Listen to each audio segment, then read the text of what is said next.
નમસ્કાર વિદ્યાર્થી મિત્રો, ધોરણ 12 વિજ્ઞાન પ્રવાહ. આજે આપણે ચેપ્ટર નંબર 3 વિદ્યુત રસાયણ એટલે કે ઇલેક્ટ્રોકેમિસ્ટ્રીના લેક્ચર નંબર 4માં મળીએ છીએ. આજે આ લેક્ચર શરૂ કરતાં પહેલાં આપણી ચેનલને પહેલાં સબસ્ક્રાઈબ કરીશું. અહીંયા લાલ રંગનું એક સબસ્ક્રાઈબ લખેલું બટન છે, એને સ્પર્શ કરીશું, બ્લેક થઈ જશે અને બાજુમાં તમારે બેલ બટન જે છે એને સ્પર્શ કરવાનું છે. બરાબર, તો આ પ્રમાણે આપણી ચેનલ સબસ્ક્રાઈબ થયેલી ગણાશે.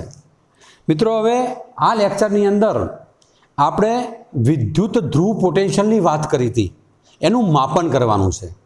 થોડુંક ગયા લેક્ચરનું થોડુંક રિવિઝન કરી દઈએ આપણે, એટલે થોડા પાછા ફ્રેશ થઈ જઈએ. ગયા લેક્ચરની અંદર આપણે E0 સેલ શોધતા શીખ્યા હતા. એક વિદ્યુત રાસાયણિક કોષની રચના કરી હતી, યાદ હોય તો. શોર્ટમાં ડ્રોઈંગ કરું છું, બરાબર ધ્યાનમાં રાખજો. એક આપણે એનોડ લીધો હતો, એક અર્ધકોષ અહીંયા છે, એક અર્ધકોષ આ બાજુ લીધો હતો, બે અર્ધકોષ લીધા હતા. યાદ છે ને બધાને? પહેલો અર્ધકોષ છે, એમાં ઝીંકની પટ્ટી, આની અંદર કોપરની પટ્ટી. આ ઝીંક બધું નામકરણ નહીં કરવું, આપણે રિવિઝન જ છે. આની અંદર ઝીંક સલ્ફેટનું દ્રાવણ લીધું હતું 1 મોલર. આની અંદર કોપર સલ્ફેટ 1 મોલર એકવાયસ. આ કોપરની પટ્ટી, આ ઝીંકની પટ્ટી અને વચ્ચે જે છે એક ક્ષાર સેતુ પણ લીધો હતો આપણે. અને આ બધી જ બાબતની ચર્ચા આપણે કરેલી છે. અહીંયા આપણે કોપરના તાર મારફતે અહીંયા વોલ્ટમીટર અથવા ગેલ્વેનોમીટર દ્વારા આનું જોડાણ કર્યું. આ જે છે Znમાંથી Zn+2 અહીંયા રૂપાંતર પામ્યા. આ ઇલેક્ટ્રોન જે છે અહીંયા આવ્યા, એટલે આ ઋણભારિત બન્યો, આ ધનભારિત છે. એક પ્રકારનું કેપેસિટર બન્યું અને એની અંદર શું ઉત્પન્ન થયો? પોટેન્શિયલ, કે જેને આપણે વિદ્યુત ધ્રુવ પોટેન્શિયલ કેવી રીતે ઉત્પન્ન થાય? તો આ પ્રમાણે ઉત્પન્ન થયો. આ એનોડ ઉપર ઉત્પન્ન થયો, અહીંયા ઓક્સિડેશન થયું, તો આને કહેવાય ઓક્સિડેશન પોટેન્શિયલ. અને એ જ પ્રમાણે અહીંયા આ બધા પ્લસ હતા, અહીંયા માઇનસ થઈ ગયું હતું, તો આ જે છે અહીંયા રિડક્શન થયું, તો અહીંયા જે ઉત્પન્ન થયું આ પ્લસ અને આ માઇનસ, આ કેપેસિટર ઉત્પન્ન થયું, એની વચ્ચે પોટેન્શિયલ ઉત્પન્ન થયું. ચાર્જ સેપરેશન કહેવાય, કારણ ચાર્જ કેવા છે? અલગ છે. આ પ્લસ છે, આ માઇનસ છે, આ પ્લસ છે, આ માઇનસ છે, અહીંયા માઇનસ અને આ પ્લસ છે. તો જેના કારણે ચાર્જના સેપરેશનના કારણે પોટેન્શિયલ ઉત્પન્ન થાય. એટલે અહીંયા કયો રિડક્શન પોટેન્શિયલ ઉત્પન્ન થયો, અહીંયા ઓક્સિડેશન પોટેન્શિયલ ઉત્પન્ન થયું. હવે એમ આજના ટોપિકમાં આપણે એવી બાબત કરવાની છે કે આ પોટેન્શિયલનું માપન કેવી રીતે થાય. આપણે ગઈ વખતે એક સૂત્ર આપ્યું હતું મિત્રો, યાદ હોય તો. ઈ સેલ લઉં, આ ઈ સેલ સાંભળજો. ઈ સેલ બરાબર તમારે શોર્ટમાં કહ્યું હતું E-E, પછી મેં તમને એમ કહ્યું હતું રાઈટમાંથી લેફ્ટ બાદ કરી દેવાનું. આ રાઈટ છે અને આ લેફ્ટ. રાઈટ એટલે આ રહ્યું, આ રિડક્શન પોટેન્શિયલ વાળું અને આ ઓક્સિડેશન વાળું. અથવા એક બીજું સૂત્ર આપ્યું હતું મેં, ઈ રિડક્શન પોટેન્શિયલ બંનેના રિડક્શન પોટેન્શિયલ લેવાના. અહીંયા તમારે લેવાનો કેથોડ લેવાનો, અહીંયા લેવાનો તમારે એનોડ લેવાનો. આ પહેલાં કેથોડ લેવાનો એટલે રાઈટ અને અહીંયા એનોડ લેવાનો. અને આના ઉપરથી આપણે કેટલો પોટેન્શિયલ ગણ્યો તો યાદ હોય તો, આનો 1.10 વોલ્ટ ઉત્પન્ન થયો હતો, એ આપણે માપેલો હતો મિત્રો. જો હવે આ ઈસેલ જે છે એ આ ઈસેલ બરાબર આ બંનેનો તફાવત છે, આમાંથી આ બાદ કરી દેવાય. હવે આજે એના પ્રકાર સમજવાના છે, પ્રમાણિત પોટેન્શિયલ અને બિન પ્રમાણિત પોટેન્શિયલ. પોટેન્શિયલના બે પ્રકાર છે. આ દાખલા તરીકે એના ઉપર કોઈ ચિહ્ન નથી કર્યું, તો આ દાખલા તરીકે ભાઈ બીજું કોઈ બિન પ્રમાણિત પોટેન્શિયલ છે. આના ઉપર કોઈ ચિહ્ન મેં ગઈ વખતે 0 કર્યું હતું. આ પ્રમાણે બે આ પ્રમાણિત પોટેન્શિયલ છે. પણ હવે નવી NCERTમાં બુકમાં આપણને 0ની જગ્યાએ આવું આપેલું છે, માઇનસ કરીને ઉપર ગોળ મીંડું કરવાનું. સાંભળજો, આ માઇનસ કરીને આ લીટું કરીને આ ગોળ મીંડું કરવાનું. આ પ્રમાણે તો આ પ્રમાણિત પોટેન્શિયલનું ચિહ્ન છે. ફરી એકવાર મોટા આ એક પ્રમાણે ગોળ રાઉન્ડ કરવાનું, વચ્ચે આ લીટું કરવાનું, એટલે કહેવાય પ્રમાણિત પોટેન્શિયલ. તો બે પ્રકારના પોટેન્શિયલ આપણે માપન કરવાના છે, એક પ્રમાણિત પોટેન્શિયલ અને બીજો બિન પ્રમાણિત પોટેન્શિયલ. હવે વ્યાખ્યા પણ આપણે આપીશું, પ્રમાણિત કોને કહેવાય અને બિન પ્રમાણિત કોને કહેવાય. આ ક્લિયર થઈ ગયું. હવે આ જે બાબત જે છે એ પ્રમાણિત પોટેન્શિયલની આવે અને બિન પ્રમાણિત પોટેન્શિયલ. તો ચેક કરીએ ભાઈ, પોટેન્શિયલ જે છે વિદ્યુત ધ્રુવ પોટેન્શિયલ બે પ્રકારના મેં અહીંયા લખ્યા કે વિદ્યુત ધ્રુવ પોટેન્શિયલ જે છે, વિદ્યુત ધ્રુવ પોટેન્શિયલ કે જેનું આપણે માપન કરવાનું છે. વિદ્યુત ધ્રુવ પોટેન્શિયલ બે પ્રકારના છે. એક પ્રમાણિત પોટેન્શિયલ, સાંભળજો શબ્દ પ્રમાણિત, આને કહેવાય સ્ટાન્ડર્ડ પોટેન્શિયલ. અને આ જે છે બિન પ્રમાણિત શબ્દ વપરાય, બિન પ્રમાણિત કોષ પોટેન્શિયલ. આ છે પ્રમાણિત પોટેન્શિયલ, બરાબર. હવે પ્રમાણિત પોટેન્શિયલ એટલે શું? કે જેનું તાપમાન ફિક્સ જ લેવામાં આવે. જે પ્રમાણે એસટીપીમાં આપણે 273 લેતા હતા, અહીં એસટીપીનું નથી લેવાનું ટેમ્પરેચર. અહીંયા આઈયુપીએસી જે નક્કી કર્યું છે 25°C તાપમાન, એટલે કે 298 કેલ્વિન તાપમાન એ ફિક્સ લેવાનું છે. કેટલું લેવાનું છે? 298 કેલ્વિન તાપમાન. આની અંદર જે હાલ દોર્યા હતા આપણે અર્ધકોષ, એમાં જે દ્રાવણ લીધું હતું એની સાંદ્રતા એ કેટલી લેવી પડે? 1 મોલર, એટલે કે 1 મોલ પ્રતિ લિટર, 1 મોલ પ્રતિ લિટર લેવી પડે. એટલે કે કહેવાય કે પ્રમાણિત શબ્દ વપરાય કે જેની સાંદ્રતા 1 મોલર હોય, બરાબર. કોષની સાંદ્રતા 1 મોલર હોય એને કેવું કહેવાય? આપણે પ્રમાણિત કોષ કહેવાય. અને અહીંયા સાંદ્રતા not equal to 1 molar, 1 molar નહીં હોય. Temperature is not equal to 298. તો આ બધી એની શરતો છે મિત્રો. આ પ્રમાણિત પોટેન્શિયલ છે, આ કેવો છે? બિન પ્રમાણિત પોટેન્શિયલ. હવે તમને એમ થાય કે હમણાં હાલ ડ્રોઈંગ કર્યું તો આ બાજુ ઝીંક હતો, આ ઝીંકનો પોટેન્શિયલ, આ બાજુ કોપરનો. તો આ ઝીંકનો પોટેન્શિયલ દાખલા કે Zn+2 રિડક્શન પોટેન્શિયલ છે. આપણે યાદ હતો લીધો તો લગભગ 0.76 વોલ્ટ લીધો હતો. તો આ કેવી રીતે મેળવે? એનું માપન કેવી રીતે થઈ શકે? તો એનું માપન આપણે સમજવાનું છે મિત્રો. કોઈનું પણ માપન કરવું હોય ને તો નિરપેક્ષ એનું મૂલ્ય ના શોધી શકાય. મેં વાત કરી હતી કે આપણે 1 કિલો ખાંડ લેવા જવું છે, તો 1 કિલો ખાંડ જે છે એનું નિરપેક્ષ મૂલ્ય નથી, એ સાપેક્ષ મૂલ્ય છે. ભાઈ 1 કિલોનો બાટ લઈએ છીએ અને એની સરખામણીમાં આપણે 1 કિલો ખાંડ લઈએ છીએ. એ બાટ કેવી રીતે માપન કરેલું છે? આપણે 11માં ભણેલા છે કે પ્લેટિનમ અને ઇરેડિયમની બનેલી એક નળાકાર છે, એનું જે વજન જે છે અત્યારે લંડનની અંદર જે લેબોરેટરી છે એની અંદર એ મૂકેલું છે, લાઇબ્રેરીની અંદર સંગ્રહાલય છે, ત્યાં આગળ આ મૂકેલી છે નળાકાર. અને એના માપને આપણે સ્વીકાર્યું, તો આપણે કોકના સાપેક્ષમાં એ વજન સ્વીકાર્યું છે. તો અહીંયા પણ કોઈ પણ પોટેન્શિયલનું નિરપેક્ષ મૂલ્ય શોધી ના શકાય. એને બીજાના સાપેક્ષમાં, એના સાપેક્ષમાં આપણે એનું માપન કરવું પડે. તો કોના સાપેક્ષમાં કરીએ છીએ? તો એની ટૂંક નોંધ લઈને આપણે આજે આવ્યા છીએ. પ્રમાણિત હાઇડ્રોજન વિદ્યુત ધ્રુવ. આ જે બે માહિતી આપી એ તમારે શરૂઆતની માહિતી આપી કે શા માટે આપણે જરૂર પડી. કારણ કે આ લોકોનું નિરપેક્ષ મૂલ્ય ના શોધી શકાય બધાનું, માટે એને શું કરવું પડે? સાપેક્ષ મૂલ્ય શોધવું પડે. તો કોના સાપેક્ષ શોધીએ છીએ એ સમજવા માટે આપણે આજનો ટોપિક છે પ્રમાણિત હાઇડ્રોજન વિદ્યુત ધ્રુવ. કયો શબ્દ છે? પ્રમાણિત. નામ છે એનું પ્રમાણિત. શબ્દ સાંભળજો, પ્રમાણિત હાઇડ્રોજન વિદ્યુત ધ્રુવ. એનો ઇંગ્લિશ વર્ડ્સ પણ યાદ રાખીશું. સ્ટાન્ડર્ડ, હા, સ્ટાન્ડર્ડ હાઇડ્રોજન અને વિદ્યુત ધ્રુવના કહેવાય ઇલેક્ટ્રોડ. શું કહેવાય? ઇલેક્ટ્રોડ. શોર્ટમાં આવું લખાય SHEC. અને સી એક સૌથી અગત્યની બાબત છે કે સંદર્ભ ધ્રુવ તરીકે વાપરવામાં આવે છે. કયો સંદર્ભ ધ્રુવ કહેવાય? પ્રમાણિત હાઇડ્રોજન વિદ્યુત ધ્રુવને સંદર્ભ, એટલે એને સાપેક્ષની સરખામણી કરવા આપણે આ વિદ્યુત ધ્રુવનો ઉપયોગ કરીએ છીએ. તો આપણે શરૂઆત કરીએ છીએ પ્રમાણિત હાઇડ્રોજન વિદ્યુત ધ્રુવ. એની શરતો કેટલી? પહેલાં કઈ કઈ વસ્તુઓ હોવી જોઈએ એની અંદર? પહેલો શબ્દ છે પ્રમાણિત હાઇડ્રોજન વિદ્યુત ધ્રુવ. એનો મતલબ અંદર હાઇડ્રોજન વાયુ છે, એનો મતલબ આ વાયુ વિદ્યુત ધ્રુવ છે. અત્યાર સુધીમાં ઝીંક Zn+2 લીધો, કોપર+2 લીધો, મેગ્નેશિયમ લીધો, આપણે એ બધા ધાતુઓ હતા, બરાબર છે. આ કેવો છે? વાયુ સ્વરૂપ છે, હાઇડ્રોજન. તો પહેલી શરત એવી છે કે SHE એટલે સ્ટાન્ડર્ડ હાઇડ્રોજન ઇલેક્ટ્રોડ, સી યાદ રાખવાનું. એ આ વાયુ વિદ્યુત ધ્રુવ છે. પહેલો શબ્દ કેવો છે? વાયુ વિદ્યુત ધ્રુવ. એમાં કયો ગેસ પસાર કરવામાં આવે છે? હાઇડ્રોજન વાયુ પસાર કરવામાં આવે છે, H2 ગેસ. એમાં H+ દ્રાવણ લેવામાં આવે છે. H+ શા માટે લેવામાં આવે છે એ પણ કહું. દાખલા તરીકે આ એક ચર્ચા જ કરી લઈએ આપણે કે આ પ્રમાણિત હાઇડ્રોજન વિદ્યુત ધ્રુવ છે. એક આ પાત્ર લીધું, આપણે રચના પણ સમજી લઈએ. આ પ્રમાણિત હાઇડ્રોજન વિદ્યુત ધ્રુવ, આની અંદર આપણે એસિડનું દ્રાવણ લીધું. તો શા માટે એસિડનું દ્રાવણ લીધું? દાખલા તરીકે આપણે લીધા હતા Zn+2, આ Zn. એનો મતલબ ઝીંકનો સળિયો લીધો તો યાદ હોય તો ઝીંકનો સળિયો અને Zn+2નું દ્રાવણ લેતા હતા આ પ્રમાણે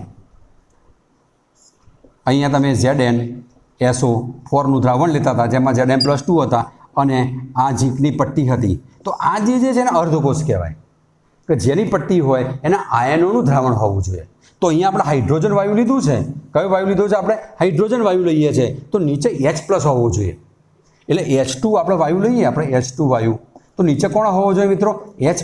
હવે H+ ક્યાંથી મળે કોઈ પણ એસિડમાંથી મળે કાં તો તમે HCl લો કાં તો HNO3 લો કાં તો સલ્ફ્યુરિક એસિડ લો બરાબર તો પહેલી શરત એક પાત્ર લેવાનું એક પાત્રની અંદર દ્રાવણ લેવાનું છે અને એ દ્રાવણ કયું લેવાનું છે મિત્રો એસિડનું દ્રાવણ લેવાનું છે બીજી શરત એની સાંદ્રતા કેટલી હોવી જોઈએ 1 મોલર હોવી જોઈએ તો અહીંયા લખેલું છે કે એની સાંદ્રતા કેટલી હોવી જોઈએ 1 મોલર તો 1 મોલર H+ એટલે કે H+ એટલે એસિડનું દ્રાવણ લીધું છે આની અંદર એક નળી છે આ નળી અને અહીંયાથી H2 વાયુ પસાર કરવામાં આવે એની રચના સમજી લઈએ આ એક કાચની નળી છે પાત્રની અંદર અહીંયા જે છે એ પ્લેટિનમની પટ્ટી છે પણ એના ઉપર પ્લેટિનમ બ્લેકનો એક પાતળું વર્ક લગાવેલું છે ઢોળ ચડાવેલો કહી શકાય પ્લેટિનમનો શું કર્યો છે એક નાનું પાતળું સ્તર લગાવેલું છે આ પ્લેટિનમ પટ્ટી છે અહીંયા એક કોપરનો તાર છે આ કોપરનો તાર એ અહીંયા બીજા અર્ધકોષ સાથે એને જોડવા માટે થાય છે અહીંયા પારો મૂકેલો છે મર્ક્યુરી કે જે વિદ્યુતનું વહન કરી શકે એટલે આ જે ડાર્ક વાપરેલો છે એ મર્ક્યુરી વાપરેલો છે અહીંયા જે H2 વાયુ પસાર કરવામાં આવે છે એનું દબાણ ફિક્સ જ રાખવાનું છે કેટલું એક વાતાવરણ તાપમાન પણ ફિક્સ રાખવાનું છે કેટલું 298 કેલ્વિન તાપમાન આ શોર્ટ નોટ તરીકે પૂછાય છે ચલો એક પાત્ર લીધું પાત્રમાં એસિડનું દ્રાવણ લીધું જેની સાંદ્રતા 1 મોલર છે એની અંદર એક ઊભી કાચની નળી મૂકી એમાં નીચે પ્લેટિનમની પટ્ટી મૂકી પ્લેટિનમ એ નિષ્ક્રિય વિદ્યુત ધ્રુવ છે એ પોતે પ્રક્રિયા કરતો નથી પરંતુ એની હાજરી ઉપર એની હાજરીમાં અહીંયા H+ અને અહીંયા ઇલેક્ટ્રોન એ અરસપરસ એ લોકો પ્રક્રિયા કરશે એ પોતે નિષ્ક્રિય છે પણ એની હાજરીમાં એ પ્રક્રિયા કરાવે છે કોપરના તાર મારફતે અન્ય કોષ સાથે એને જોડવામાં આવે છે તો એની રચના બતાવી કોની પ્રમાણિત હાઇડ્રોજન પ્રમાણિત એટલે એનું તાપમાન કેટલું 298 સાંદ્રતા કેટલી 1 મોલર બરાબર તો આટલા શબ્દો આવી ગયા વાયુ વિદ્યુત ધ્રુવ છે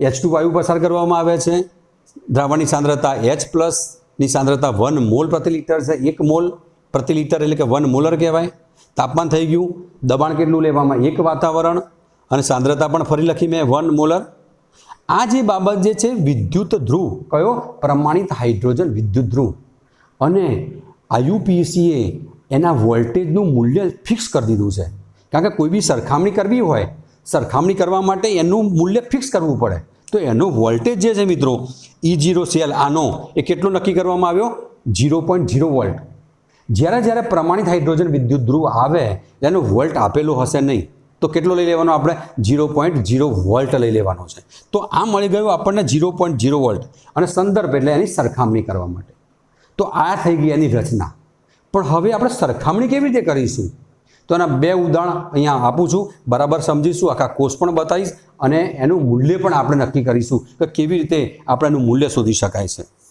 તો આ પહેલી બાબત થઈ ગઈ પ્રમાણિત હાઇડ્રોજન વિદ્યુત ધ્રુવની રચના થઈ ગઈ હવે ત્યાર પછી આવે છે આ બધા પોઈન્ટ્સ જરા નોંધી લેજો ખાસ બરાબર ત્યાર પછી આવે છે કે કેવી રીતે આને સરખામણી થઈ શકે એ કેવી રીતે પોતે એનું મૂલ્ય બીજા અર્ધકોષનું મૂલ્ય શોધી શકાય એના માટે પહેલો નિયમ પ્રમાણિત હાઇડ્રોજન કોષ પહેલાં ડાબી બાજુ બતાવવાનું કઈ બાજુ બતાવીએ છીએ આપણે જોજો ખાસ તો પહેલાં લઉં છું અહીંયા પહેલું લઉં છું અહીંયા પ્રમાણિત હાઇડ્રોજન વિદ્યુત ધ્રુવ અહીંયા લેફ્ટ સાઈડ બતાવું છું આપણે બે કામ કરવાના છે આ પહેલું જ બતાવું છું આ રહ્યું આ પ્રમાણિત હાઇડ્રોજન આ વિદ્યુત ધ્રુવ લીધો મેં બરાબર એની અંદર આપણને ખબર છે H+ ની સાંદ્રતા 1 મોલર છે એની અંદર આ પ્રમાણિત હાઇડ્રોજન વિદ્યુત ધ્રુવને આપણે ફિગર બતાવી દીધી અહીંયા H2 વાયુ પસાર કરેલો છે હવે અહીંયા કોપરનો તાર છે હવે આ કોપરના તાર મારફતે આપણે એક બીજા અર્ધકોષ સાથે એને જોડીએ છીએ આ સાંભળજો આ જે બીજો અર્ધકોષ છે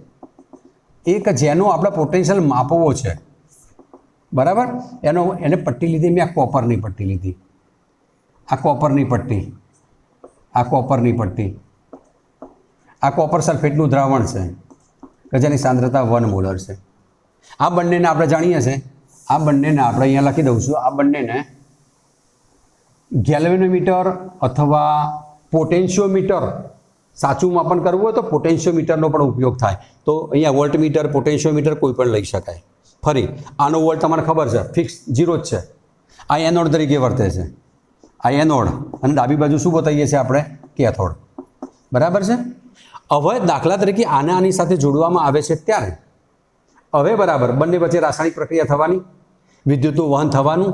એટલે દાખલા તરીકે ઇલેક્ટ્રોનનું વહન આ બાજુ થયું આ પ્રમાણે. એ આ બાજુ પણ થઈ શકે ને આ બાજુ પણ થઈ શકે. બાજુમાં કોણ જોડેલો છે એના ઉપર આધાર છે. આપણે બંને ઉદાહરણ લેવાના છે. બરાબર. હવે આનો વોલ્ટ ઉત્પન્ન થયો, અહીંયા આપણે જે માપન થયું આને 0.34 વોલ્ટ માપ્યું. કેટલું માપ્યો? 0.34 વોલ્ટ. હવે આપણને સૂત્ર આવડે છે. આ એનોડ છે ને કેથોડ છે, તો સમજી લેજો બરાબર.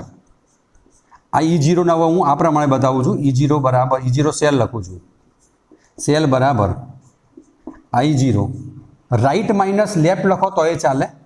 આ રાઈટ, અહીંયા મેં લખ્યો લેફ્ટ, અથવા હું લખું E0 રિડક્શન. 0 હું બોલું એટલે આવું સમજી લેવાનું. આ પ્રમાણે પ્રમાણિત શબ્દ બતાવે છે. રિડક્શન, આ પણ રિડક્શન પોટેન્શિયલ છે. અહીંયા તમારે લેવાનો કેથોડ, અહીંયા લેવાનો એનોડ. બરાબર. હવે E0 સેલ કેટલો મળે મિત્રો આપણને? 0.34 વોલ્ટ. તો મેં અહીંયા લખી નાખ્યો 0.34 વોલ્ટ મળ્યો આપણને. હવે બંનેમાંથી આનું મૂલ્ય ફિક્સ જ છે. SHE સ્ટાન્ડર્ડ હાઇડ્રોજન ઇલેક્ટ્રોનનું મૂલ્ય 0.0 વોલ્ટ છે. તો મેં આ એનોડનું મૂલ્ય ફિક્સ જ થઈ ગયું. તો આ તો લખી દઉં 0.34 બરાબર. અહીંયા કેથોડ, એટલે આ કેથોડ તો આ લખ્યો E0 અથવા આ પ્રમાણે સ્ટાન્ડર્ડ રિડક્શન પોટેન્શિયલ છે Cu+2 Cu, અને આનો પોટેન્શિયલ મેં કેટલો લઈ લીધો? 0.0 વોલ્ટ થયો. ક્લિયર આટલા સુધી? હવે તમારે આ તો 0 થઈ ગયું, માટે આપણને E0 Cu+2, આ Cu આ કયું પોટેન્શિયલ કહેવાય? +2 માંથી 0 થયો, રિડક્શન પોટેન્શિયલ છે. તો મૂલ્ય કેટલું મળ્યું મિત્રો? 0.34 વોલ્ટ મળ્યું. તો આ પ્રમાણે પ્રમાણિત હાઇડ્રોજન વિદ્યુત ધ્રુવ સાથે એની સરખામણી કરી જે પોટેન્શિયલ મળ્યો એ આનો સીધો જ કહી શકાય. આ જે મળે એનો કહી શકાય રિડક્શન પોટેન્શિયલ. 0 એટલા માટે જ એ લોકોએ લીધું કે સરળતા પડે કે આનો જે પોટેન્શિયલ આવે સીધો ભાઈ આનો રિડક્શન પોટેન્શિયલ કહી શકાય. તો એનું મૂલ્ય કેવું મળ્યું મિત્રો? એનું મૂલ્ય ધન મળ્યું. હવે જેના રિડક્શન પોટેન્શિયલનું મૂલ્ય ધન હોય, મેં તમને અગાઉના દાખલા પણ કરાવડાયા છે. જે અર્ધકોષના રિડક્શન પોટેન્શિયલનું મૂલ્ય એટલે વિદ્યુત ધ્રુવનું પોટેન્શિયલનું મૂલ્ય ધન મળે, એ લોકોની ઇલેક્ટ્રોન એક્સેપ્ટ કરવાની, સ્વીકારવાની વૃત્તિ કેવી હોય? વધારે હોય. કારણ કે એ લોકો રિડક્શન પામે. એટલે જેના રિડક્શન પોટેન્શિયલનું મૂલ્ય વધારે છે એનું રિડક્શન થાય. એનો મતલબ હાઇડ્રોજન કોપરનું શું કરે છે? રિડક્શન કરે છે. એ ઓક્સિડેશન નથી કરી શકતો. હાઇડ્રોજન આનું શું કરી શકે છે? આનું રિડક્શન કરી શકે છે. તો આના ઉપરથી આપણને ખબર પડી ગઈ. હવે આની બંનેની મારે શું લખવું છે? બંનેની આપણે એની સમીકરણ લખવા છે. તો પ્રમાણિત હાઇડ્રોજન વિદ્યુત ધ્રુવનું સમીકરણ કેવી રીતે લખાય, એને કેવી રીતે સંકેતમાં દર્શાવાય એ જરા સમજીએ. તો આ જરા ડ્રોઈંગ દોર દેજો. હું આનું ઇરેઝ કરી દઉં છું, ભૂસી નાખું છું. બરાબર. આ બરાબર ડ્રોઈંગ કરી પરીક્ષામાં પૂછાય તો આકૃતિ સાથે આપણે દોરવું પડે. હવે અહીંયા મેં આને આ ઇરેઝ કરું છું. હવે ધ્યાનમાં રાખજો, ખાસ બંને પ્રક્રિયા લખું છું. એક શબ્દ યાદ રાખજો, પ્રમાણિત હાઇડ્રોજન વિદ્યુત ધ્રુવ એનોડ તરીકે પણ વર્તી શકે અને કેથોડ તરીકે પણ વર્તી શકે. બંને રીતે વર્તે. અત્યારે હાલ કયો વર્તો હતો? અત્યારે હાલ એ પોતે એનોડ તરીકે વર્તે છે, આ કેથોડ તરીકે વર્તે છે. આ એનોડ છે અને આ કેથોડ. કેટલાક સંજોગોમાં એ પોતે કેથોડ તરીકે પણ વર્તશે, એ આપણે બીજા તબક્કામાં લઈએ છીએ. તો પહેલી વસ્તુ આ એનોડ તરીકે વર્તે છે. જ્યારે પ્રમાણિત હાઇડ્રોજન વિદ્યુત ધ્રુવ છે એ એનોડ તરીકે પણ વર્તે અને કેથોડ તરીકે પણ વર્તે. જો એનોડ તરીકે વર્તે તો તમારે હાઇડ્રોજન લેવાનું. બરાબર. હાઇડ્રોજનમાંથી શેમાં રૂપાંતર થાય? H+, આયનમાં રૂપાંતર થાય. કારણ કે 0માંથી અહીંયા ઓક્સિડેશન આગમાં વધારો થયો એટલે ઓક્સિડેશન થયું. ઇલેક્ટ્રોન કઈ તરફ લખાય? જમણી બાજુ. તો કહેવાય OJ, ઓક્સિડેશનમાં જમણી બાજુ. કદાચ રિડક્શન થતું હોત તો એનું આ પ્રક્રિયા આખી ઊંધી કરી નાખત. H+ aqueous 1 મોલર લખવું પડે કારણ કે પ્રમાણિત છે. ઇલેક્ટ્રોન ડાબી બાજુ લખવાનો ક્યારે? જે પોતે રિડક્શન તરીકે પોતાનું રિડક્શન થતું હોય ત્યારે. એટલે કે કેથોડ તરીકે વર્તો હોય તો ડાબી બાજુ લખવાનું અને એનોડ તરીકે વર્તો હોય તો જમણી બાજુ લખવાનું. સમીકરણ એનું એ છે, એને ફેરવી નાખવાનું. હવે બરાબર ધ્યાનમાં રાખીશું. હવે અહીંયા જુઓ કે પ્રમાણિત હાઇડ્રોજન વિદ્યુત ધ્રુવ એનોડ તરીકે વર્તે છે. આ પોતે પ્રમાણિત. તો કયું સમીકરણ લખીશું? એનોડ વાળું આ લખીશું. તો મેં લખ્યું આ 1/2, આ લખ્યું મેં 1/2 H2, આ મેં લખ્યું 1/2 H2. આ ફરજિયાત લખવાનું ગેસિયસ 1 બાર, એનું રૂપાંતર થયું H+ એકવસ 1 મોલર પ્લસ 1 ઇલેક્ટ્રોન. જુઓ તમે અહીંયા આનું ઓક્સિડેશન થાય છે. આ કયો છે? પ્રમાણિત હાઇડ્રોજન વિદ્યુત ધ્રુવ SHE છે અને આ કોપર +2 વાળો છે. હવે આ એનોડ છે, આ એનોડ લખ્યું મેં, આ એનોડ. હવે લખું છું કેથોડ, આ કેથોડ. કેથોડમાં કોણ છે? કોપર. તો મેં લખ્યો Cu+2 +2 ઇલેક્ટ્રોન, કારણ કે 2 ઇલેક્ટ્રોન મેળવે છે, કોપરમાં રૂપાંતર પામે છે. આની સાંદ્રતા લખવાની 1/1 મોલર. બરાબર છે. હવે કેટલા ઇલેક્ટ્રોન છે? 2. અહીંયા કેટલો છે? ઇલેક્ટ્રોન 1 જ છે. તો કેટલા વડે ગુણ નાખું? 2 વડે ગુણી નાખું. કેટલા વડે ગુણી નાખું છું? 2 વડે. ચલો હું 2 વડે સીધા ગુણું છું, ધ્યાન રાખજો. આ સમીકરણ નોંધી લેજો. હું હવે સીધા ગણું છું. 1/2 H2 2 વડે ગુણું એટલે આ જતા રહ્યા H2, આને 2 વડે ગુણી નાખ્યા તો 2H+ થયા, અને આને 2 વડે ગુણી નાખ્યા તો 2 ઇલેક્ટ્રોન માઇનસ થયા. ક્લિયર? તો એને 2 વડે ગુણીએ તો આ સમીકરણ લખાય H2 ગેસ 2H+ + 2 ઇલેક્ટ્રોન. આ થઈ ગયું. કોની વાત કરી? કેથોડની. આ થઈ ગઈ કેથોડની. હવે સમજો જરા, હવે બરાબર સમજીશું. અને સાંકેતિક નિરૂપણ સાથે બધું કમ્પ્લીટ કરીએ આપણે. કોષ પ્રક્રિયા લખીએ આપણે. આ 2 ઇલેક્ટ્રોન ગયા તો એ લખાય અમારાથી H2 ગેસ 1 વાતાવરણ, પછી તરત જ લખ્યું મેં અહીંયા Cu+2 એકવસ 1 મોલર. અહીંયા લખ્યું આપણે શું લખીશું? 2H+ અને કોપર છે. અહીંયા લખ્યો મેં 2H+ અને અહીંયા લખ્યો કોપર. કોપર સોલિડ હતો, એકવસ 1 મોલર. આને કહેવાય કોષ પ્રક્રિયા. શું કહેવાય એને? કોષ પ્રક્રિયા થઈ ગઈ. અહીંયા આ કોષ, આ પ્રક્રિયા થઈ ગઈ. ગણો હવે. આનો આંક કેટલો કહેવાય? 0. અહીંથી ખબર પડે. 0 માંથી કેટલા થાય? 2 એકા 2. ઓક્સિડેશન આંકમાં વધારો થયો, તારું ઓક્સિડેશન, તારી ઓક્સિડેશન, આ બાજુ ઓક્સિડેશન થાય. પછી આ +2 છે, આ +2. આ +2 માંથી કેટલો થયો? 0. કારણ કે આના ઉપર કશું ના હોય તો 0 ગણાય. તો 2 માંથી 0 રિડક્શન, તો આનું રિડક્શન થયું કહેવાય. તો આના ઉપરથી પણ આપણને ખબર પડે કે કોનું ઓક્સિડેશન થાય અને કોનું રિડક્શન થાય મિત્રો. બરાબર. હવે લખીએ એનું સાંકેતિક સ્વરૂપ. પ્રમાણિત હાઇડ્રોજન વિદ્યુત ધ્રુવને દર્શાવવા માટે એક વિશિષ્ટ પદ્ધતિ છે અને એ પ્રમાણે આપણે બતાવવાનું. કેવી રીતે બતાવીશું જરા જોઈ લઈએ. પ્રમાણિત હાઇડ્રોજન વિદ્યુત ધ્રુવને આ પ્રમાણે બતાવાય. પ્રમાણિત હાઇડ્રોજન વિદ્યુત ધ્રુવ હોય તો તમે પ્લેટિનિયમની પટ્ટી લીધેલી છે તો પ્લેટિનિયમની પટ્ટી લખવાની, પછી તરત જ H2 લખવાનું કે જેની સાંદ્રતા દબાણ 1 બાર છે એવું લખવાનું. 1 બાર અહીંયા 298 કેલ્વિન એવું બતાવવું પડે. અને શેમાં રૂપાંતર થાય છે? H+માં એકવાસ 1 મોલર. આ કોની બાબત આવી? પ્રમાણિત હાઇડ્રોજન વિદ્યુત ધ્રુવનું આ સાંકેતિક નિરૂપણ છે. એને આ પ્રમાણે બતાવાય. પીટી લખવો પડે.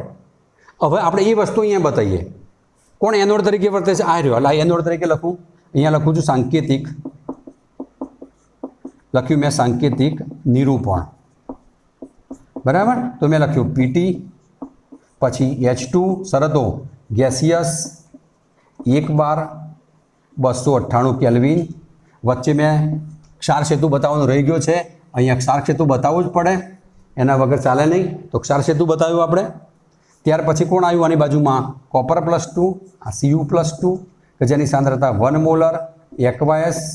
અહીંયા કોપર, આ સોલિડ, આ એનોડ તરીકે માઇનસ અને કેથોડ તરીકે પ્લસ. આ થઈ ગયું એનું સાંકેતિક સ્વરૂપ. ક્લિયર? તો જ્યારે પ્રમાણિત હાઇડ્રોજન વિદ્યુત ધ્રુવ આવે તો પીટી અવશ્ય લખેલું હશે. PT H2. બરાબર. આ ધ્યાનમાં આના ઉપરથી ખબર પડે. અહીં એક રહી ગયું પીટી H2, પછી અહીંયા H+ આવે. શું આવે અહીંયા? H+. અહીંયા H2 ગેસિયસ 1 બાર 298 કેલ્વિન. અહીંયા લખવાનું તમારે 1 મોલર સાંદ્રતા, આવું બતાવવાનું. વચ્ચે આવ્યો ક્ષાર સેતુ. તો આ એનોડ બને, આ કેથોડ બને. તો આના ઉપરથી ખબર પડે છે ભાઈ સંદર્ભ બિંદુ તરીકે કે ભાઈ આનો પોટેન્શિયલ જે બન્યો આનો કેટલો મળ્યો? 0.34. સાંભળજો, એ આનો રિડક્શન પોટેન્શિયલ ગણી શકાય. તો પહેલી મેં બાબત બતાવી કે જ્યારે પ્રમાણિત હાઇડ્રોજન વિદ્યુત ધ્રુવ અહીંયા એનોડ તરીકે વર્તો હતો અને આ કેથોડ તરીકે. આ બધી જ બાબત સમજાઈ. એના સમીકરણ સમજાયા, કોષ પ્રક્રિયા લઈ લીધી, સાંકેતિક સ્વરૂપ. આપણે E0 સેલ પણ શોધી લીધો, એના ઉપરથી અર્ધકોષ પણ શોધ્યો આપણે. તો આ જે કહેવાય એને સંદર્ભ ધ્રુવ કહી શકાય મિત્રો. હવે એક બીજો લઈએ છીએ આપણે કે આની બાજુમાં એક બીજો આપણે વિદ્યુત ધ્રુવ લઈએ અને એનું મૂલ્ય શું મળે છે એ જોઈએ આપણે. તો આ દાખલા નંબર બીજો દાખલો કહી શકાય, એક્ઝામ્પલ નંબર 2. બરાબર. હવે હું બદલી નાખું છું બધું જ. હવે લઈએ છે ફરીથી આખું, એટલે તમારે આખું રિપીટેશન થઈ જશે ફરી. હવે જોજો ખાસ, આ ડાબી બાજુ આપણે કયો લીધો? પ્રમાણિત હાઇડ્રોજન વિદ્યુત ધ્રુવ જ લીધો. હવે આ બાજુ હું લઉં છું ઝીંકનો સળિયો લઉં છું. કયો લઉં છું? ઝીંક. આ ઝીંકનો આપણે વિદ્યુત ધ્રુવ પોટેન્શિયલ ગણવો છે. તો આના સાપેક્ષમાં ગણાય ભાઈ, ડાયરેક્ટ ગણી શકાય નહીં. તો આપણે ઝીંકનો પોટેન્શિયલ ગણવો છે તો પહેલાં એનોડ છે ને આ કેથોડ છે. શું છે ભાઈ? આ એનોડ તરીકે વર્તે છે અને આ કેથોડ તરીકે વર્તે છે. બંને વચ્ચે એક ક્ષાર સેતુ મૂક્યો તો અહીંયા જે પોટેન્શિયલ આનો પ્રવાહ બદલાઈ ગયો, દાખલા તરીકે આ બાજુ થયો. બરાબર. તો આનો પોટેન્શિયલ મળ્યો આપણને -0.76 વોલ્ટ મળ્યો અહીંયા. સાંભળજો, પ્રેક્ટિકલી જ્યારે પોટેન્શિયોમીટર દ્વારા માપવામાં આવ્યું, આ બંનેને જોડતા તો એનો પોટેન્શિયલ કેટલો મળ્યો આપણને? -0.76 વોલ્ટ. હવે સમજો, આપણી પાસે સમીકરણ છે જ. કયું સમીકરણ બોલો? E0 એટલે આ પ્રમાણે સેલ બરાબર, અહીંયા હું લખું છું રાઈટ માઇનસ લેફ્ટ. આ રાઈટ માઇનસ લેફ્ટ, રાઈટમાં કોણ છે? ઝીંક. બરાબર. રાઈટમાં ઝીંક છે અને આ કોણ છે? લેફ્ટમાં છે. અથવા બીજું સૂત્ર મેં આપેલું છે E0 રિડક્શન પોટેન્શિયલ છે બંનેના. અહીંયા હું લઉં છું કેથોડ, અહીંયા લઉં છું એનોડ. આ કેથોડ એટલે ઝીંક લેવાનું, એટલે મારે આવું પણ લખી શકે. ત્રીજું સ્ટેપ પણ બતાવું છું, Zm+2 આવું લખવું હોય તો લખી શકાય. એનોડમાં કોણ છે આપણને ખબર છે? આ એનોડ તરીકે વર્તે છે એટલે H+H2, કારણ કે રિડક્શન પોટેન્શિયલ છે, પ્લસમાંથી 0 બતાવવું પડે આપણે. આ ગેસિયસ છે, 1 બાર દબાણ. આનો પોટેન્શિયલ શોધવાનો છે, આપણે. આ આપણને ખબર છે 0 છે અને આ આપણે મળ્યો આવ્યો. તો કેટલો મળ્યો? -0.76 E0 Zn+2. આ Zn -0 એટલે આ 0 કરી દઉં તો આપણને સીધું મળી ગયું E0 અથવા E- આ પ્રમાણે ઉપર Zn+2 Zn બરાબર, આ તો 0 થઈ ગયું, -0.76 વોલ્ટ મળ્યું. જોયું તમે? હવે તમે જોજો ખાસ, પહેલામાં કયું મૂલ્ય મળતું હતું? ધન મૂલ્ય મળતું હતું. હવે આમાં કયું મૂલ્ય મળ્યું આપણને? ઋણ મૂલ્ય મળે છે. પહેલામાં ધન મૂલ્ય મળતું હતું 0.34. હવે આમાં કેવું મૂલ્ય મળે છે? ઋણ મૂલ્ય મળે. ઋણ મૂલ્ય મળે ને, જેનું ઋણ મૂલ્ય હોય કે રિડક્શન પોટેન્શિયલનું ઋણ મૂલ્ય એ ઇલેક્ટ્રોન સ્વીકારવાની વૃત્તિ ના ધરાવે. એ લોકો ઇલેક્ટ્રોન ના સ્વીકારે, ઇલેક્ટ્રોન આપવાની વૃત્તિ ધરાવે. શું કરે? ઇલેક્ટ્રોન આપવાની વૃત્તિ ધરાવે. એટલે કે આ સમયે હાઇડ્રોજન આનું શું કરે છે? ઝીંકનું ઓક્સિડેશન કરી શકે. પહેલામાં શું કરતો હતો? રિડક્શન કરતો હતો. આમાં શું કરશે? ઓક્સિડેશન કરશે. ખ્યાલ આવે છે બધાને? તો અહીંયા આપણે હવે એક એનોડ લઈએ અને એક કેથોડ લઈએ છીએ આપણે. હવે આના સમીકરણો પણ લખી શકાય, અને સમીકરણ લખતા આપણને આવડશે. એક એનોડ તરીકે લખીએ અને એક કેથોડ તરીકે, જે પ્રમાણે પહેલાંના લખ્યા એ બંને આપણે અહીંયા સમીકરણ લખી દઈએ છીએ. ચલો સમીકરણ લખીએ આપણે. સમીકરણ લખીએ છીએ આપણે. એનોડ કોણ બન્યો અને કેથોડ કોણ બન્યો? હવે જરા જોઈ લઈએ. પહેલાં નોંધ કરવું હોય તો કરી દેજો આપણે. હવે આ બાજુ લઈએ છીએ એક એનોડ લઈએ છીએ અને એક બીજો લઈએ છીએ કેથોડ. એક એનોડ લઉં છું, એક એનોડની પ્રક્રિયા લખું અને આ બાજુ કેથોડની પ્રક્રિયા. એક બીજા શબ્દોમાં પણ કહું તો મને, દાખલા તરીકે આ પેલા કોપરની વાત આવી, કોપર. સાંભળજો, આ E0, આ Cu+2. દાખલા તરીકે આપણને ખબર હતી કે આનો પોટેન્શિયલ +0.34 વોલ્ટ છે. બરાબર. અને પ્રમાણિત હાઇડ્રોજન વિદ્યુત ધ્રુવ છે, પ્રમાણિત હાઇડ્રોજન વિદ્યુત ધ્રુવ.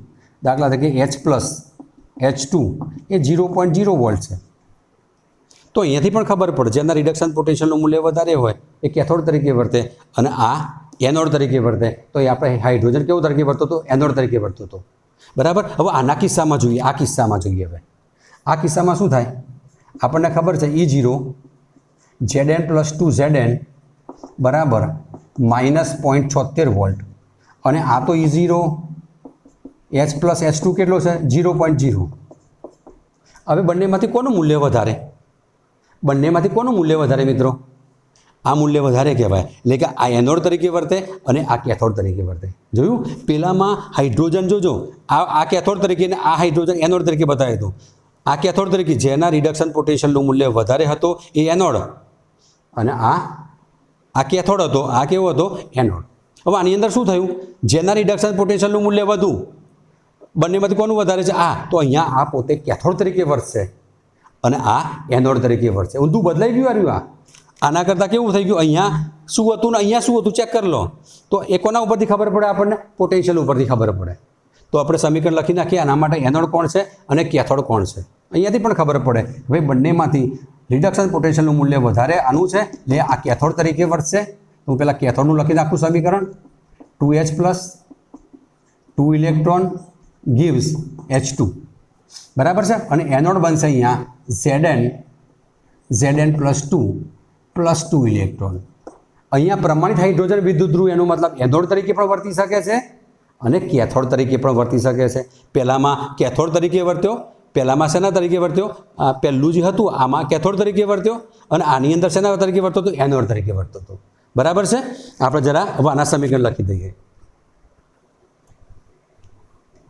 આ વિડીયો 2 વખત જોજો. પુસ્તકની અંદર જે વર્ણન આપેલું છે આ વર્ણન આનું જ છે, આ 2 એક્ઝામ્પલનું જ વર્ણન છે, પણ એક્ઝામ્પલ વગર સીધું વર્ણન આપેલું છે એટલે થોડીક તકલીફ પડે વાંચવામાં. એટલે આ વિડીયો બરાબર 2 વખત જોજો.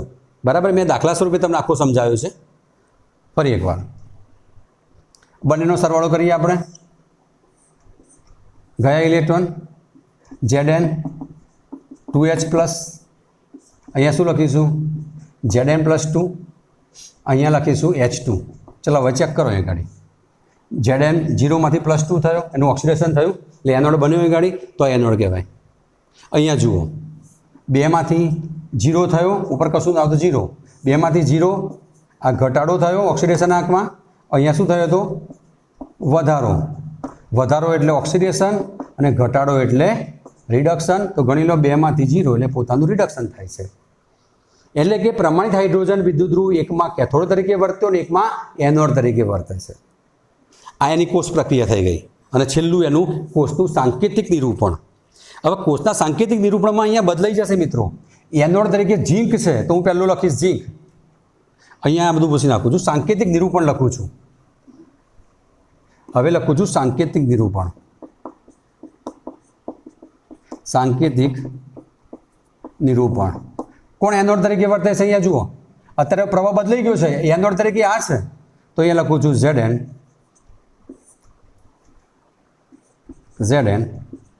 Zn plus 2 એકવસ 1 molar. અહીંયા લીધું મેં તો અક્ષાર સીધું. અહીંયા લીધું H પ્લસ 1 મોલર એકવસ. અહીંયા H2. આખી પ્રોસેસ ઊંધી કરી દેવાની અને પછી તમારે છેલ્લે શું લખવાનું? PT. જો એનોડ તરીકે વર્તો તો PT આ બાજુ લખતા હતા, આપણે આવું લખતા હતા PT H2 H પ્લસ ક્ષાર સેતુ. યાદ કરો Cu પ્લસ 2 Cu. એ વખતે એનોડ આ હતો, આ કેથોડ હતો. હવે બદલાઈ ગયો. ઝીંક એનોડ બની ગયો, આ કેથોડ તરીકે વર્તે છે. એટલે કે પ્રમાણિત હાઇડ્રોજન વિદ્યુત ધ્રુવ એનોડ તરીકે પણ વર્તી શકે છે કે છે અને કેથોડ તરીકે પણ વર્તી શકે છે. તો આ થઈ ગઈ એનું કોષનું સાંકેતિક નિરૂપણ. બરાબર. અને છેલ્લે શોર્ટમાં આ બધાનું એક જ વસ્તુ તમને કહી દઉં. લાસ્ટ એકદમ શોર્ટમાં કહી દઉં, તમને એકદમ ઇઝીલી ખબર પડી જશે. લાસ્ટમાં કહી દઉં તમને કે તમારી પાસે આટલા પોટેન્શિયલ છે E0 Zn પ્લસ 2, આ Zn, આ -0.76 આપણે તાર્યો ખબર છે આપણને, હાલ હમણાં શોધ્યો. બરાબર. એની બાજુમાં હું લઈ લઉં H પ્લસ H2. આપણને ખબર છે આનો વોલ્ટ 0.0 વોલ્ટ છે. ચલો એક આ પહેલો કોષ લીધો મેં, આ બીજો કોષ લઉં છું E0 Cu પ્લસ 2, આ Cu અને E0 H પ્લસ અહીંયા લખું છું H2. અહીંયા લખ્યો 0.34 વોલ્ટ. આ તો ખબર જ હોય 0.0 વોલ્ટ. હવે આપણે એકદમ ઇઝી વાત આના ઉપરથી બી ખબર પડે. ચલો બંનેમાંથી કોનો પોટેન્શિયલ વધારે છે કહો? બંનેમાંથી આના કરતાં આ વધારે છે. જેનો રિડક્શન પોટેન્શિયલ વધારે હોય એ કેથોડ તરીકે વર્તે. એટલે અહીંયા હાઇડ્રોજન કેથોડ તરીકે, આ એનોડ તરીકે. ક્લિયર? ચલો બીજા પહેલાં જે શરૂઆતમાં લીધું આવ્યું, આ બંનેમાંથી કોનું મૂલ્ય વધારે છે? આ. તો આ કેથોડ તરીકે અહીંયા લખું છું, આ કેથોડ. રિડક્શન પોટેન્શિયલનું મૂલ્ય વધારે છે, આ કેથોડ, આ એનોડ. ચલો અહીંયા જુઓ. હવે રિડક્શન પોટેન્શિયલનું મૂલ્ય કોનું વધારે છે? આનું વધારે છે. તો આ એનોડ અને આ આ કેથોડ. જો બદલાઈ ગયો તમે, એક વખતે હાઇડ્રોજન એનોડ તરીકે વર્તે છે અને એક કેથોડ તરીકે વર્તે છે. જોયું તમે? તો આ થઈ ગયું પ્રમાણિત હાઇડ્રોજન વિદ્યુત ધ્રુવ. અને છેલ્લા પ્રક્રિયાઓ લગતા પણ શીખવાડતા હજી એક વખત લાસ્ટ. એક વખત જ્યારે પ્રમાણિત હાઇડ્રોજન વિદ્યુત ધ્રુવ આવે એટલે ફાસ્ટ રિવિઝન કહી દઉં કે કેટલી વસ્તુ યાદ રાખવાની. પ્રમાણિત હાઇડ્રોજન વિદ્યુત ધ્રુવ આવે એટલે આટલી બાબતો જરા ક્લિયર કરી દેવી. પહેલું, કયો ગેસ પસાર કરવામાં આવે? રિવિઝન. H2 ગેસ પસાર કરવામાં આવે. કયો પ્રમાણિતમાં? Hydrogen gas. આ પહેલો H2 ગેસ પસાર કરવામાં આવે. એનું દબાણ કેટલું લેવાનું? એક વાતાવરણ. તાપમાન કેટલું રાખવાનું? 298. કયું દ્રાવણ લેવાનું? H+નું, એટલે કોઈ પણ એસિડ લઈ શકાય. સાંદ્રતા કેટલી જોઈએ? 1 મોલર. તાપમાન કેટલું લેવાનું? 298. પ્રેશર લખી દીધું છે મેં, એક વાતાવરણ. એનું સાંકેતિક સ્વરૂપ આ પ્રમાણે લખી શકાય: PT H2 H+ એક્વસ 1 molar gaseous 1 bar. જો એનોડ તરીકે આ બાજુ હોય અને કેથોડ તરીકે હોય તો ઊંધું લખાય આ પ્રમાણે. દાખલા તરીકે Cu+2 હતું ને, આ પ્રમાણે લખાય. આ PT H2 H+ આ છેડામાં લખાય અને આ એનોડ તરીકે હોય તો આ છેડામાં લખાય. બે પ્રક્રિયાઓ લખવાની. એ પોતે એનોડ તરીકે પણ વર્તી શકે. આ ભાઈ પોતે એનોડ તરીકે પણ વર્તે. એનોડ તરીકે વર્તે તો આવું લખાય: 1/2 H2 H+ પ્લસ 1 ઇલેક્ટ્રોન. અહીંયા લખી દેવાનું બધું. ગેસિયસ 1 બાર 298 કેલ્વિન એક્વાયસ 1 મોલર. આ એનોડ તરીકે હોય તો આ બાજુ આ કેથોડ.